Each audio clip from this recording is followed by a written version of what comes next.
Welcome back to FallingFoxGaming, everybody. I am your host Blaine, and today we're going to be playing some more Mountain Blade 2 Bannerlord. We are continuing with our Altier Clan Roleplay. Before making any big decisions, Alistair decided to return back to Glintor to see if anyone else had survived. He had a feeling that others might have survived the onslaught from the Sturgians, and he'd always wanted to return, but he wasn't able to until now. Upon returning, he found that many villagers actually survived. It turns out a woodsman had spotted the Sturgian army and warned many of the villagers, so many of them got out. The village itself may have been decimated, but the people lived on, and their will to fight had only increased. Seeing the anger in their eyes, Alistair decided it was time to explain to them what he was doing, to explain that he wanted to change things. He wanted to become a new force in the world that would force the factions to see things in a different light. After explaining in detail what he actually wanted to do, many of the locals decided to join Alistair and the Altier clan. Alistair welcomed each one of them. He had lived with these people for several years, had worked side by side. He could only think of them as best friends or family. The man on the right is known as Tyr. He was the village leader back when Alistair lived here, and he served as a mentor and friend to Alistair and Aurora. But after the devastation of the village, his confidence in himself was shaken. He did not believe he was worthy to lead the people anymore, and so he resigned and passed the reins down to someone he viewed as more capable of leading the people in their time of need. This left him without a sense of purpose, and so he decided to join Alistair in his quest, viewing it as the only way forward. Perhaps one day he could lead again, but not today. The woman in the back is Tatiana. She is the ranch owner that Alistair and Aurora stayed with while they were here, but the raid took everything from her: her house, her stables, her farmland. She had nothing left here, and nothing to lose by joining Alistair and the gang. She could stay here and rebuild, but it would probably be destroyed again. And so she decided to pack up what little she had and go with the Altier clan to put her skills to use in a different way. The man on the left is the local blacksmith, Finnegan. He had helped Alistair and Aurora throughout a good chunk of their life. He had served as a father figure and taught them right from wrong and how to act with a sense of honor. And while his smithy here still functioned, he knew that Alistair and Aurora needed all the help they could get, and so he passed on his smithy to his two apprentices. He knew they could handle the workload and had full confidence they would help the village get back on its feet. And so that day, the Altier clan gained 3 new companions. The people of Glintor offered up any supplies they could spare and handed over a few horses that they weren't using. It was now time for the Altier clan to head out and join up as a mercenary to one of the major factions. This might be the last time they see Glintor for quite some time, and he had to admit, it was hard to leave.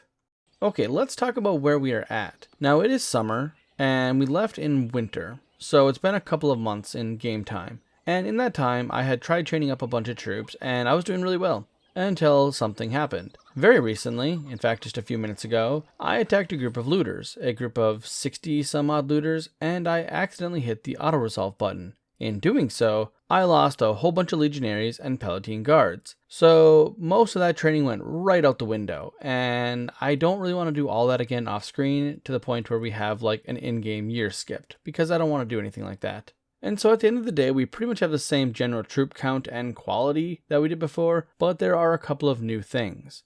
One, we gained a whole bunch of renown by doing a bunch of tournaments and fighting a bunch of looters and bandits to the point where we are up to 447 renown. And this is why I didn't mind starting off at Clan Tier 2. We didn't use any of the benefits from the higher Clan Tiers, and so I didn't feel bad about doing that because at this point, we would have gained enough to get to Clan Tier 3, which is where we are at. And so I'm perfectly okay with just doing this because once you get the ball rolling on gaining renown, it's easy to keep gaining it. The other thing is from the tournaments and the looters, we actually gained a fair amount of loot that we sold, and we gained a bunch of money. We ended up with, I think, close to 80,000 dinars at one point in time, and I didn't like just kind of going away and coming back with a big pile of money, which is pretty much what ended up happening because I didn't want to use a bunch of the gear. And so I decided to spend the money on a couple of workshops down in Sinala, which is where I was when I sold everything. And so right now, instead of having a big stack of money coming back to, we're coming back to a little bit of passive income. But essentially it'll take, I think when I originally counted it, if it stayed the same, it would take like 100 or 200 days to kind of reach back up to the same point of money that we had when we first sold everything. So I feel like that was a better way to do it because I did earn the money legitimately Unfortunately, it just took me a long time off screen, and I didn't like doing that. Just so you guys know, that's where our passive income is coming from. Now, the other thing is we have a few new companions, and just like I said before, they're starting off at fairly low level. They're level 4. They don't have anything special to kind of apply to our group right now, but they are going to be future party members that are important. Tatiana is going to be one of our main governors,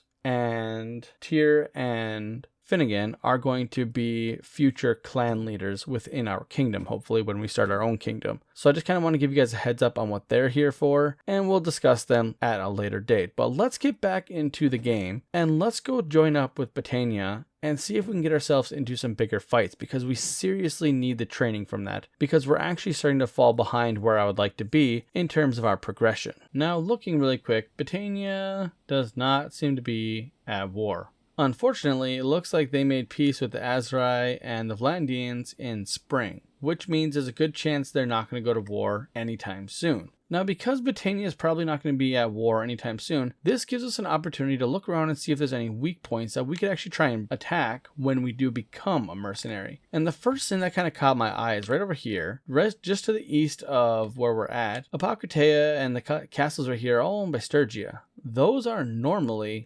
Empire territory. So I think we are going to head over there and see if there's anything to gain from attacking it.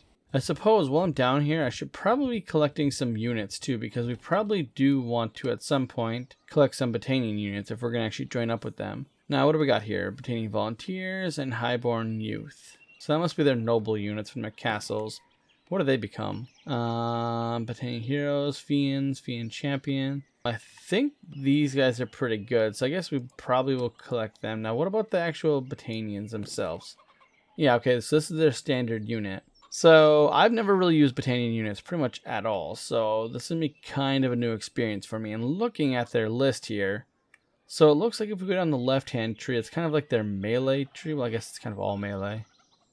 Aren't these guys supposed to be archers? No, they're the two-handed fighters, aren't they?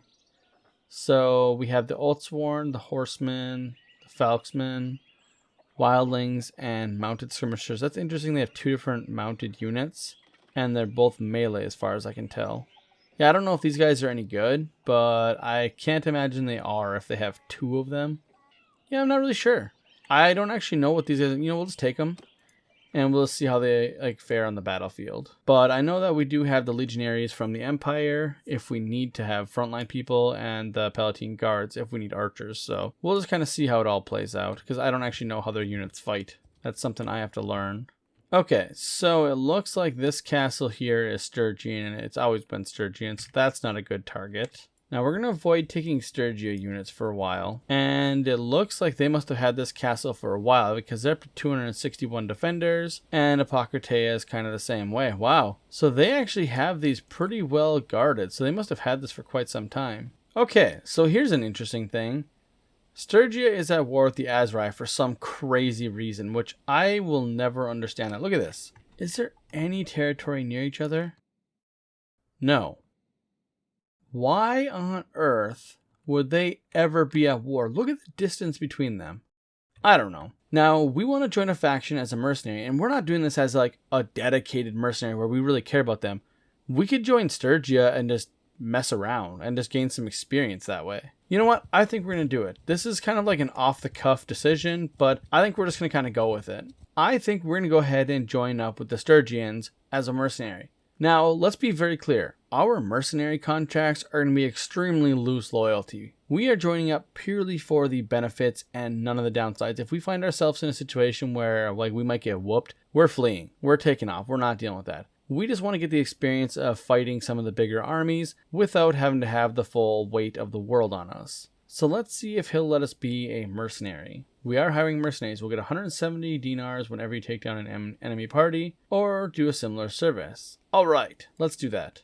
Now, admittedly, this might end up being a terrible decision on our part because, honestly, we have ties to Empire, Sturgia, and Britannia. We have pretty hard loyalties to kind of like all three of them in a way. But the thing is, the Sturgians have kind of done some things lately that we haven't been too happy with. So we're going to go ahead and just join them very loosely. And the first thing we're actually going to do as a mercenary is go ahead and join this here tournament. Now, I do like that this tournament has handguards as reward, because I do have a couple people that have some really crappy handguards. Gloves, gauntlets, whatever you want to call them. Now, as long as we end up with these one-on-one fights, I don't see us losing. It's always possible, of course, but I just based on this, I don't see that happening. The Empire tournaments really like lean into my play style pretty heavily, so I can actually do pretty good with them. The thing that's nice is most of their units that are up here are going to be Sturgian, which don't exactly work well. Okay, and it looks like we are ending the tournament with a fight against a Lord, Osvin. I don't know who that is, actually. Now, honestly, some of these Lords could potentially give us a hard time. Oh, I was trying to go for an overhead swing there just because I wanted to see how much the damage difference was, and honestly, it wasn't that much. Alright, that is that. Easy enough. See, that's not terribly difficult. That will allow us to upgrade Astrid's gauntlets to some nice shiny ones like mine, and that's always a good day for me. Now, we are not super strong. We only have 55 units total, and keep in mind that many of them... Oh, you know what I didn't think about? Hold up. I just realized my workshops are in Azrai territory, which means I lose their money during war. And on top of that, I left Oscar's party and Xander's party are over there. They're... Come on, let's turn the map around. They're kind of in... Wow. Whoa, hold up. Azrai are kicking butt. Hold on. What is going on? The Azrai are dominating. I didn't realize that. I don't even know how I missed that, actually, because they're whooping the Crusade. The Crusade are almost gone. The Crusade are down to 2 territories. I'm not gonna lie. I would absolutely love to see a campaign where the Crusade were gone. That is crazy. But anyways, Xander and Oscar's party down here, they're kind of in a dangerous spot. What I think I'm going to do is, where is this army? I thought I saw an army around here. What are they doing over there? Traveling to Ortizia to besiege. What?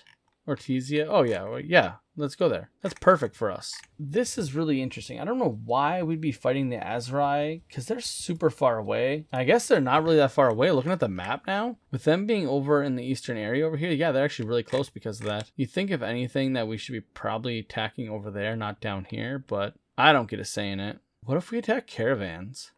I've never really thought about this, but our caravans aren't that strong. They have caravan guards, which could be dangerous, but I feel like they're not that bad. You know, let's just worry about joining up with the army. I think I want to try and join up with the army, and then we'll go from there. I don't think I want to make too many decisions on my own for the Sturgians. I think I'd rather just kind of team up with whatever their armies are doing and kind of pick my battles that way. Now, we are going to go ahead and take a whole bunch more troops along with us. We should probably take a look at getting some more food too, because there's always a chance that we end up, you know, overextending ourselves a little bit and not being able to get some food. Okay, so it looks like Oleg's army is here at Ortizia, and I don't think that they're going to be able to do this siege. Unless they have a... Okay, I was going to say, unless they have a massive army. 1,200 will probably do it. I imagine this isn't terribly strong. Yeah, 272. So they haven't had this town very long, or they just haven't put a lot of effort into defending it. I'm curious if we could help them out somehow. Now, here's an interesting scenario. We are a little bit faster than this guy here, and I think we could take him. We're going to go ahead and try. All right, so... Olither. I have no idea who this guy is. He's apparently... Oh, he's a mercenary too. It's literally just a mercenary battle right now. This is funny. I think this is hilarious. This is a perfect fight. We're not fighting an enemy lord. Well, we kind of are, but we're fighting another mercenary group. Let's just go ahead and do it. Okay, now according to this, we should have a little bit of an advantage, which I believe I agree with. Now, we are going to take a second to set up our fighters. I don't actually know what they have. They have a lot of horsemen, probably, I'm guessing. Actually, kind of looks like footmen. How about something like that? You know what? It's not amazing, but I think that's probably the best we're going to do. So let's just go ahead and hop in. Now, I think we should be able to kind of... Oh, are they? It looks like they're moving up, so that's perfect for us. Get moving! Go ahead and move up our people. And their cavalry is going to try and flank. I think that's stupid on their part, because I'm just going to go ahead and chop them down if that's possible. Oh, I just realized that they got spears. Now, I kind of just want to distract them because I want our people to charge in. There we go. I think that should work just fine. I don't know why our people are splitting up, but what can you do? Now, I just took a lot of damage off of one blow, and that is my own stupidity because I always forget that crossbowmen hurt. I don't know why I forget that every single time. Now, see if I can help our archers back here. I missed. Yeah, this two-handed weapon, I don't know what it is. I am awful with. That's our own freaking knights. I've really got to quit doing that, man. I have no idea what it is, but I cannot for the life of me remember that our own people, you know, I have knights. That's the big thing. I keep forgetting that I have knights. Now, we are stomping them, which is even better than I thought we would. Get our cavalry down there.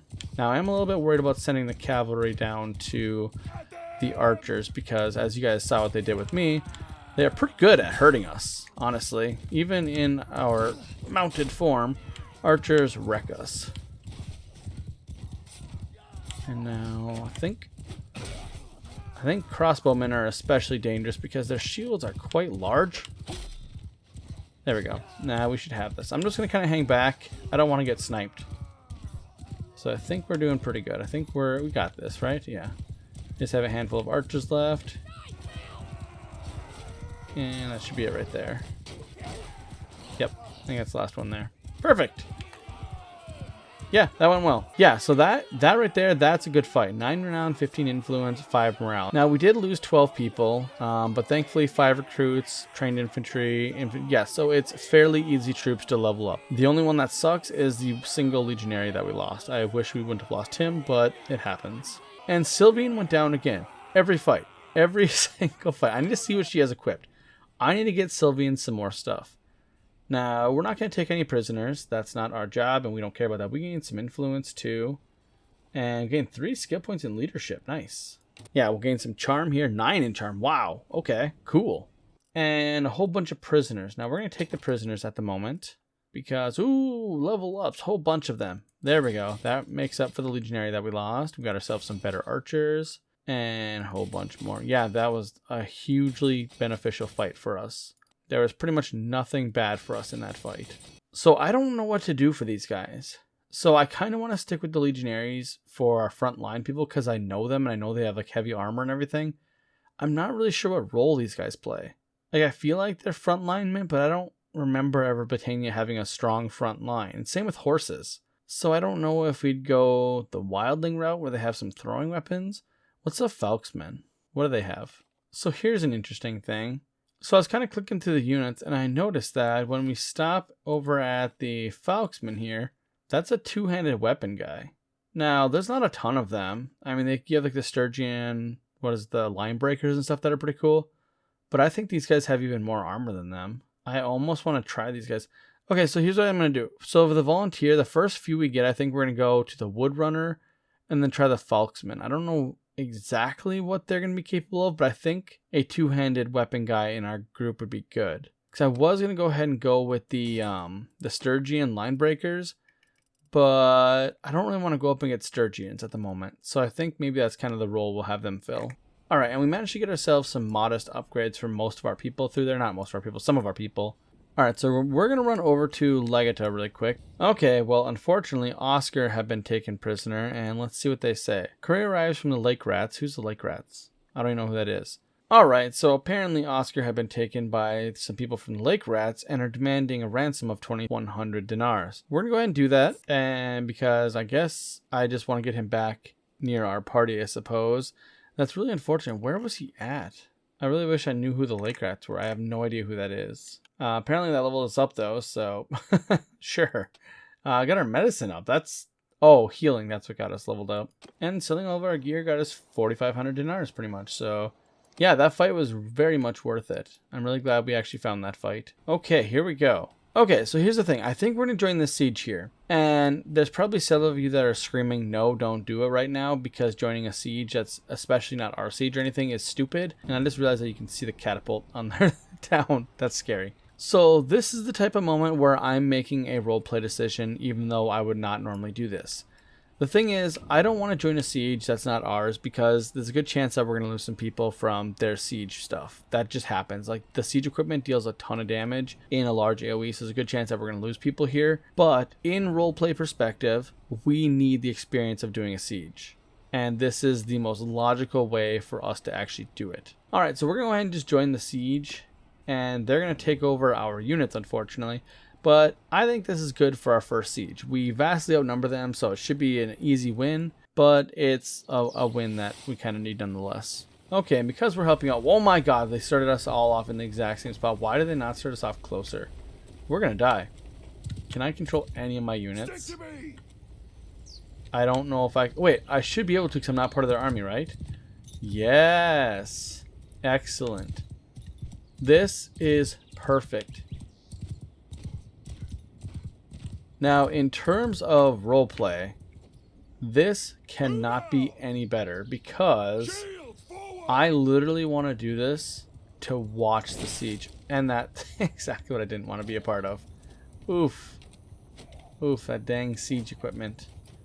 Now, I'm going to try and keep my people out of the fray and see if I can actually help out with the siege. Now, they have archers, which obviously would, kill me if they shoot me. But I'm going to try and see if I can actually get up a couple of these ladders to help out. Because if we can get these ladders up, that will make the siege go a lot quicker. Oh no! Come on.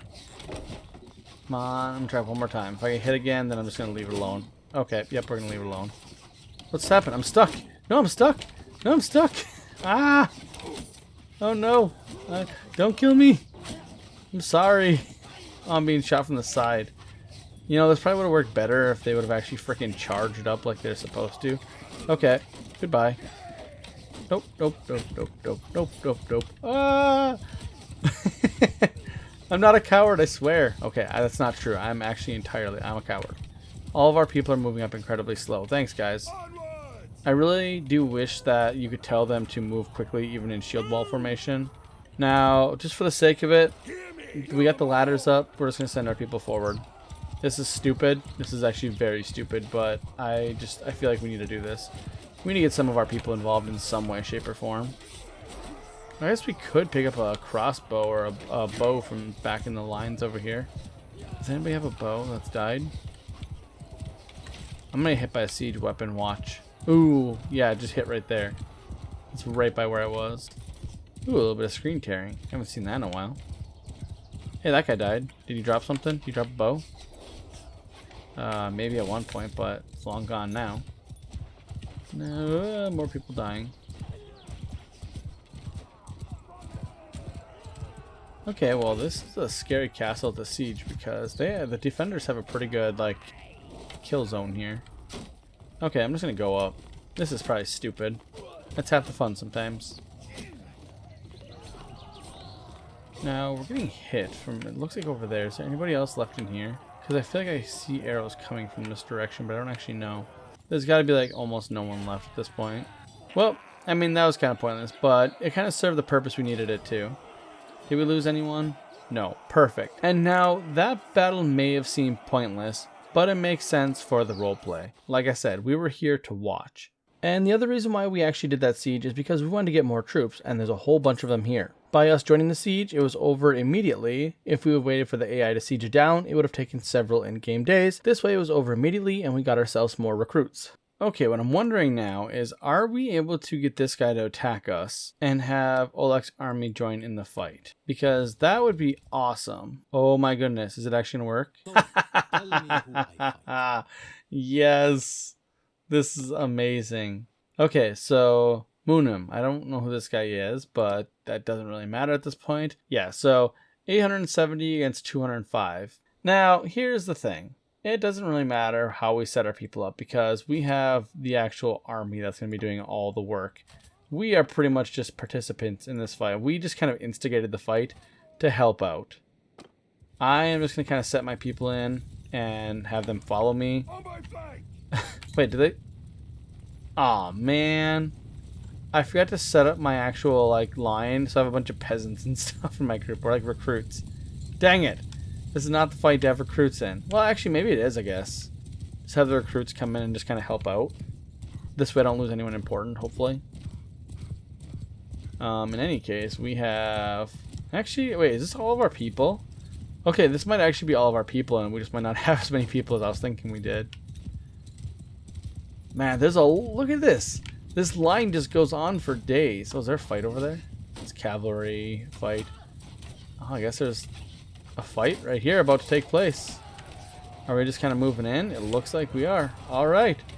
So let's just tell our people to charge. Honestly, at this point, it doesn't matter. I'm getting off my horse.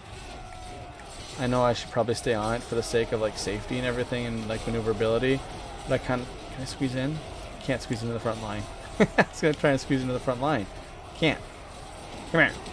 Go around. Those are good guys. Red, they're blue. Or red, they're bad. They're too fast. Come here. The guys running away are too fast. I don't have a way to catch them. Get my horse back. Come on. Is that javelin? I'm gonna throw that.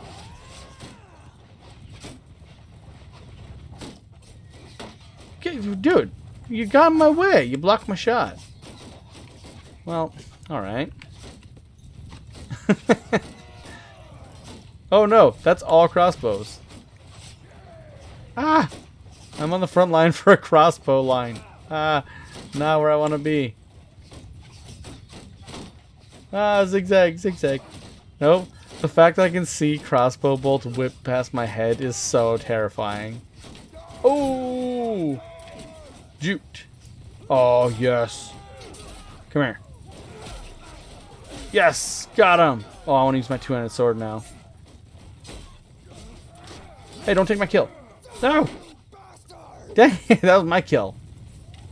Well, it wasn't because I'm so slow. This is why I want to get off my horse. Is because I want to get my athletic skill up by killing people on foot. But that's not happening because I'm too slow. Come on. Don't kill him. Dang it. Yes! Yes! Ha ha ha! Come here. Oh, awesome! This is perfect. Come on. You're on my team. Get out of my way. This is working. Better than I'd planned. Come on. Just, yeah, keep bumping them into your horses. That's perfect. Oh, no. Don't kill them, though. No, stop it. You guys are doing too good of a job running them over. I'm not going to lie. Like, so I knew this fight was going to go off, like, in our way, obviously. Alright, so I'm not going to lie. I knew this fight was going to be, like, a huge stomp on our part. But I didn't think I was going to get any kills, and that worked out fabulously for me. Got a bunch of kills.